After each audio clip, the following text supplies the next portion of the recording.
एउटा कुरा म भन्छु, राजसभा सरकार, बागन सरकार, रविज्यू एउटा कुरा ध्यान दिनुहोस्, 10% सुकुम्बासीलाई खुसी बनाएर अर्को चाहिँ तपाईँको कार्यकाल सक्नु छ भने इस्टोके 10%ले तपाईँले दिएको भोटले पुग्छ। 90% त अव्यवस्थित छ नि त।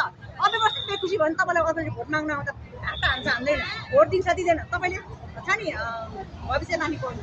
10% चाहिँ 10% सुकुम्बासीलाई खुसी बनाएर नि राजसभाले देश हाक्नु सक्दैन नेक्स्ट चुनावमा। धेरै त अव्यवस्थित छ नि त, बुझ्नुभयो? अव्यवस्था अर्कोतिर जान्छ, बेखुसी भएर कसरी भोट दिन्छ नेक्स्ट टाइममा?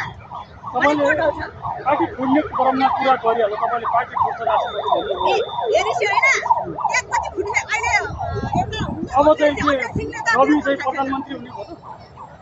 खोइ त्यो त मलाई थाहा छैन, तर यसले त भित्रभित्र दिएको ठिक चाहिँ छैन। हेरिस खै के नियम बनाएको छ, अध्यादेश बनाएको छ, कसैलाई छुटाउने भनेको थियो। अहिले टिकटकको हाइलाइट मैले के देखेँ, रविको त धेरै केस माफ गर्ने भयो नि, अब टिबिरालाई पनि त्यो त अब नपक्रिने भएको त अब त्यो त टिबिरालाई चाहिँ के भन्छ त्यो हटाइसक्यो अरे। मलाई के भन्छ त्यो केस नपर्ने जस्तै सफा गरि।